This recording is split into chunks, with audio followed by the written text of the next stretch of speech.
Hello and welcome to a new issue of Encounter Revamp. This time I've not done a lot of work on the game itself, at least not on the outside invisible part, but there were a lot of discussions on IRC about adventure games in general, and in particular some discussion with Fra, who's working on the Atari ST on Amiga port of a game called Athanor 2. And we are discussing about reusability and doing data-driven code instead of just doing hard-coded logic. So I decided to take a break on just adding features to the game and see if it's possible to do a data-driven basic program based on the Encounter code base. So it's a lot of changes because basically I had to remove every single old variables and replace that by something based on arrays. So let's see how that looks like. So if I look at the whole program, if you remember last time I added some defines for the various containers, the various locations, and the winning conditions. But as far as items were concerned, it was still a bunch of variables. So BD is the black dust, KY was the keys, yellow powder was YP was yellow powder on the location, so inside the hole, on the main street, on the dark tunnel. And if I look, for example, for YP in the rest of the game, there were a lot of references, like showing in the inventory location on screen. In the get logic, if you try to get the powder, it had to be in a container.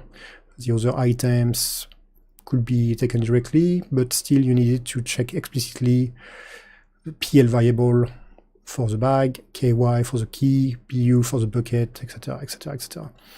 And then you add some custom logic for things like if you try to get the tug, is too heavy. If he's alive, that's not a good idea. Something if the dog is alive. A lot of things like that. Trying to get the safe with you, the car with you. So there is a lot of common things, but they are all handled in a very specific way.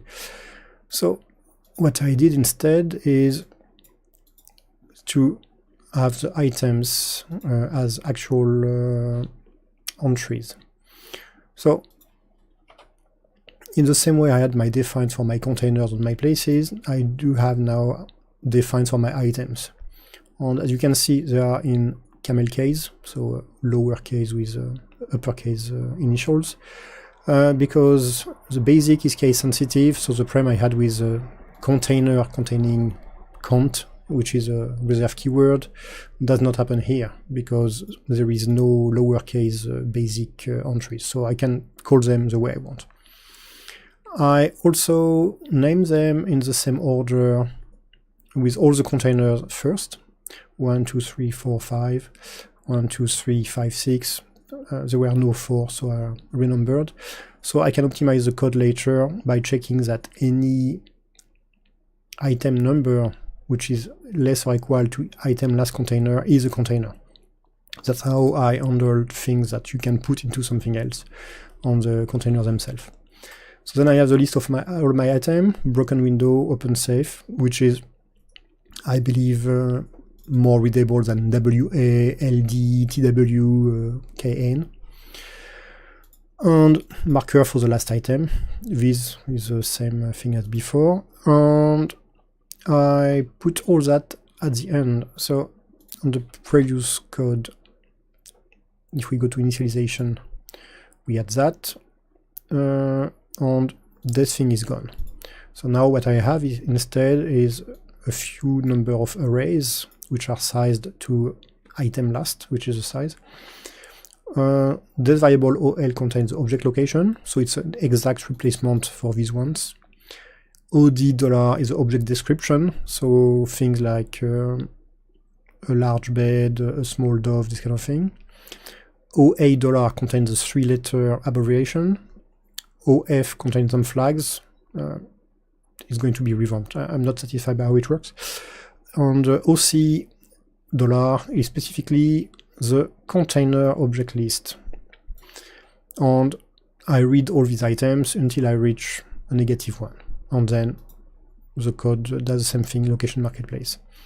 So here is actually a list of objects. So I have the ID, the 3-letter digit abbreviation, the description, and where they are located. And this is for my flags, which at some point going to be binary bit flags, going to be better. And this is a container list. So most of them have nothing there, but you can see that some have a H, and H stands for heavy. So items that can't be moved have the H flag. And items that should be destroyed or disappear when dropped, like for example the water or the petrol, if you try to put it on the ground, they will have D. Like here. Some water, location, well, status D, and it's something that goes to a container. So with few items, the yellow powder, black dust, water, large dove, gunpowder, and petrol have to be stored in something. So the petrol can be only put in a bucket, in the bag, or in the tobacco tin. The dove can be put in the bucket, the box, or the fishing net. And these are the other items, and some that you can't collect, like the broken window, the open safe. I did not bother putting the 3-digit abbreviation. So, in the first pass, what I had to do was to make sure that the code worked as before. So, everywhere one of these variables was used, I had to replace by something involving the name of the item. So if I search for OL, so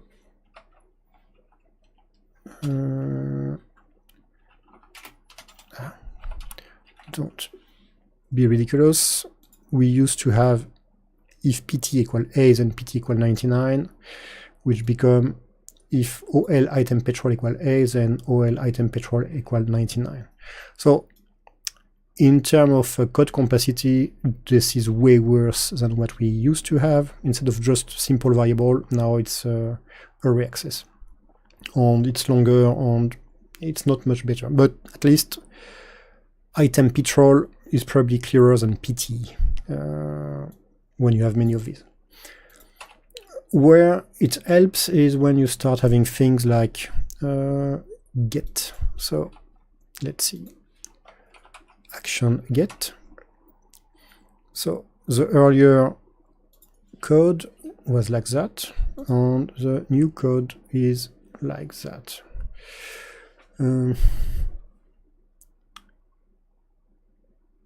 First, we search which item we want to use, and if we don't find it, then we know directly. We don't have to do a search for does blah blah blah, blah and check if we have it. If that matches the abbreviation, then we can just skip and go to found item. Else, we don't have it. Display the I can't see it anywhere. And what do you want to do now?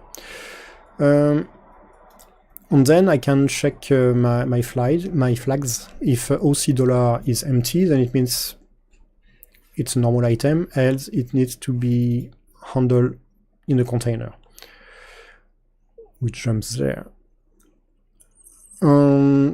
We can do the same kind of thing here because we know the type of item.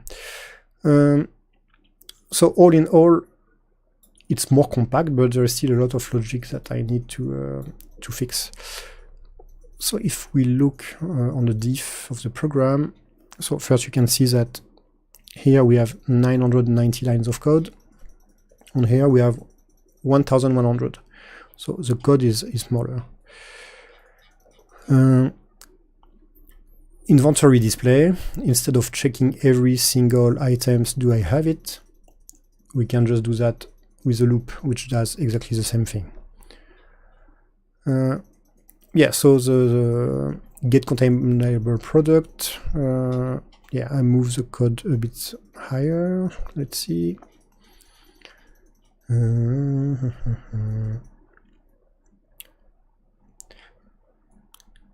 Yes, so now that my items, I can scan for them, I can do some optimization as well. So when trying to kill the bandit, instead of physically checking one by one, is it a wine, is it a rope, is it a hose, I can pass the list of parameters I want to check, and what should be the displayed message if it happens to be correct. Then I can just search it. If it's in my list, I display the message. And instead of having some test to check is the thug alive or dead to display a message or the other, I can directly patch the description with the new message.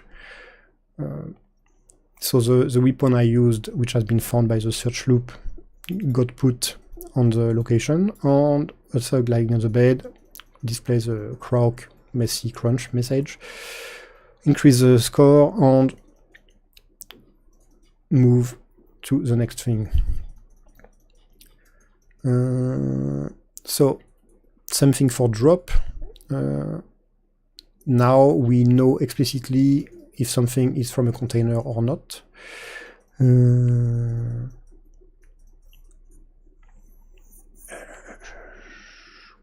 Yeah, the problem is that I reordered everything, so it's more logical, but on the diff it makes no obvious sense. So yeah, all the normal items I handle directly. The other one, which have some conditions, I still have some code. So it's not a complete port, it's intermediate.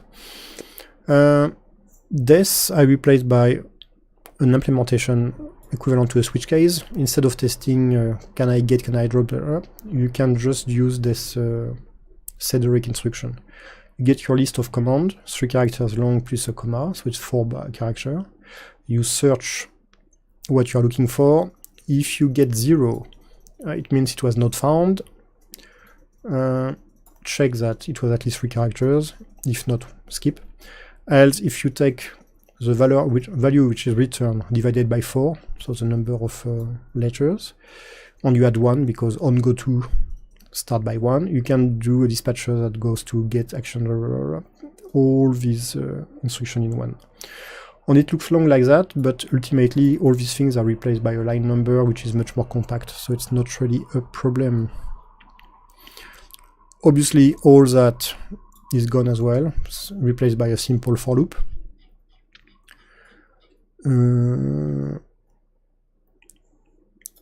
So yes, I will have to replace some of these things, like LD for ladder now has to be explicitly checked for OL item ladder.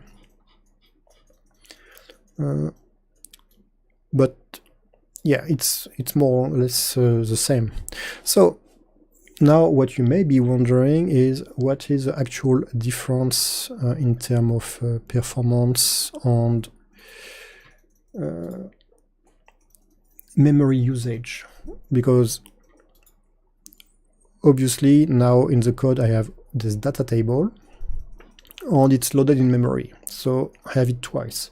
So at first glance it looks like it's not a win-win. So let's check the old encounter first version basic program. Press any key, press any key, press any key. Let's see how much memory we have. So in the very original encounter game we had 6.5 kilobyte free. If I go to last week episode,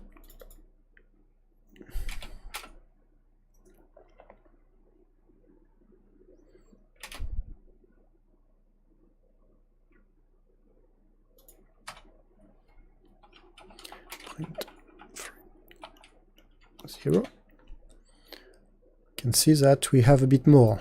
Instead of 6.5 we have 12 kilobytes. And if I go to this week, you can see that I have a lot of copy. I was doing some check. And it was practical for diffing. So you can see the blue is longer than the time it took to load the data. And you can see a plastic bag, can see newspapers, because I was doing some tests by moving items directly on the starting sequence. On the newspaper is a new item. Print 3 0. Ho ho. So in the whole game we had 6.5 kilobyte free. Last week we had 12.9, and now we have 16.5.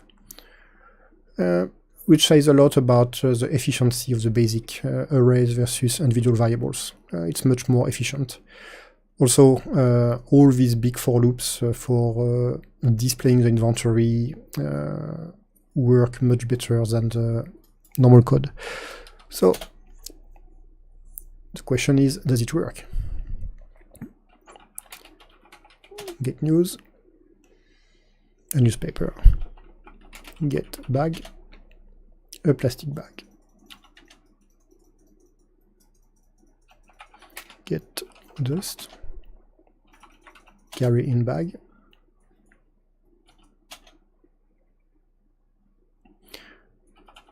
drop bag, look,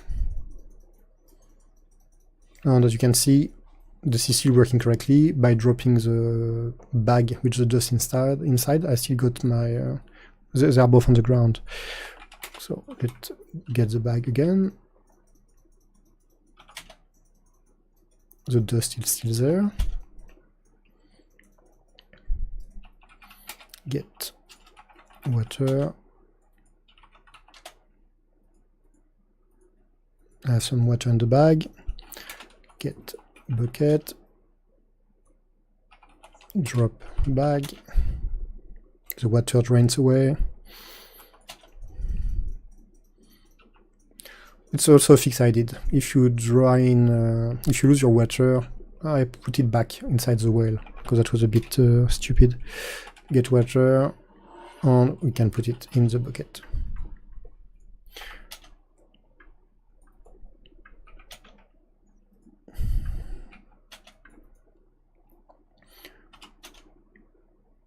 So the performance is slightly worse on some things, because the main difference is that now it's dependent of how far in the list items are.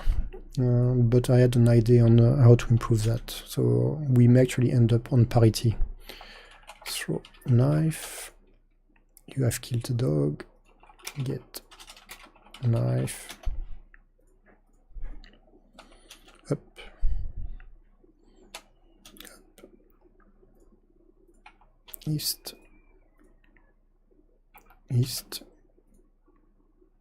So I also did a change. If you do anything stupid, the tug is going to kill you. So kill tug. I'm how, let's say, hit with what? Newspaper. Yep. So I died. So yeah, that's about it. It's not a big update. It will probably take a few days to fix all that. To try to get something easier to manage. If I look, where's the tag?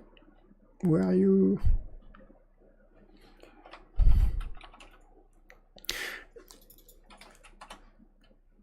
So I also had to do that because the whole system was testing variables to know if it shows a dog alive or a dog dead, or a dog alive or the dog sleeping. So now I have to patch the description, which I guess is fine. The advantage is that you can change the status of items. Because in the current system, you have, for example, two ropes. The rope and the rope hanging from the windows were two different things. The pistol and the loaded pistol were two different things, and the young girl on the floor and the young girls are also two different things. So it's something I'm planning to fix so we only have to check for one item on the description change dynamically. But yeah, so that's all I had for this week. It's mostly experimental. So the question is, can we do something reusable from that? That's going to be interesting. I had to disable the graphic display. I need to integrate that cleanly in the system.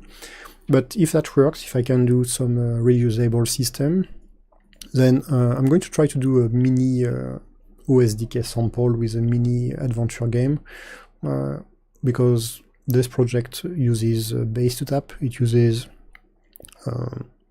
pictconf, tap2dsk, XA, interesting set of features all together. So I guess it's interesting to have.